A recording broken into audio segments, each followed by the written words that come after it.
চলমান এইচএসসি পরীক্ষা নিয়ে নতুন নির্দেশনা। চট্টগ্রাম মাধ্যমিক উচ্চ মাধ্যমিক শিক্ষা বোর্ডের এইচএসসি ও সমমান পরীক্ষা পরবর্তী নির্দেশ না দেওয়া পর্যন্ত বন্ধ রাখতে বলা হয়েছে। পরীক্ষার সংশোধিত সময়সূচি পরবর্তীতে বিজ্ঞপ্তির মাধ্যমে জানিয়ে দেওয়া হবে।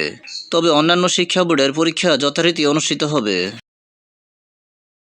বৃহস্পতিবার রাতে আন্তঃশিক্ষা বোর্ড সমন্বয় কমিটির এক বিজ্ঞপ্তিতে এ তথ্য জানানো হয়। বিজ্ঞপ্তিটিতে চট্টগ্রাম শিক্ষা বোর্ড চেয়ারম্যান সহ সব শিক্ষা বোর্ডের চেয়ারম্যান ও সংশ্লিষ্টদের দৃষ্টি আকর্ষণ করা হয়েছে।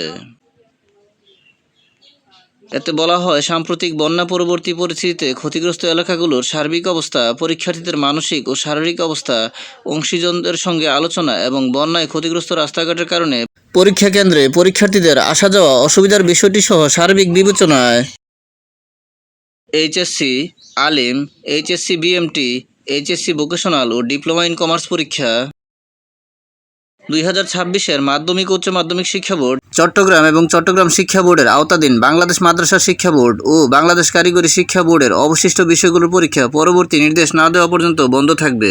পরীক্ষার সংশোধিত সময়সূচি পরবর্তীতে বিজ্ঞপ্তির মাধ্যমে জানিয়ে দেওয়া হবে। অন্যান্য শিক্ষা বোর্ড এবং বাংলাদেশ মাদ্রাসা শিক্ষা বোর্ড ও বাংলাদেশ কারিগরি শিক্ষা বোর্ডের চট্টগ্রাম বোর্ডের অধীন জেলা ব্যতীত অন্যান্য জেলার পরীক্ষা যথারীতি অনুষ্ঠিত হবে। এ বিষয়ে প্রয়োজনীয় ব্যবস্থা গ্রহণের জন্য বিশেষভাবে অনুরোধ করা হলো।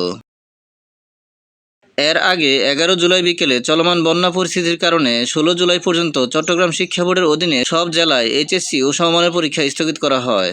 রাজধানীর তেজগাঁওয়ে এক সংবাদ সম্মেলনে প্রধানমন্ত্রীর শিক্ষা এবং প্রাথমিক ও গণশিক্ষা বিষয়ক উপদেষ্টা ডক্টর মাহাদি আমিন এ তথ্য জানান। পরে আন্তঃশিক্ষা বোর্ডের এক চিঠিতেও বিষয়টি জানিয়ে দেয়। বৈরী আবহাওয়া ও বন্যা পরিস্থিতির কারণে চট্টগ্রাম শিক্ষা বোর্ডের অধীন সব জেলার 11 জুলাইয়ের এইচএসসি ও সমমানের পরীক্ষা স্থগিত করা হয়। ভিডিওটি ভালো লাগলে লাইক, কমেন্ট ও শেয়ার করে দিবেন এবং চ্যানেলটি সাবস্ক্রাইব করে পাশে থাকার অনুরোধ জানিয়ে সকলের সুস্বাস্থ্য কামনা করে এখানেই শেষ করছি। আসসালামু আলাইকুম।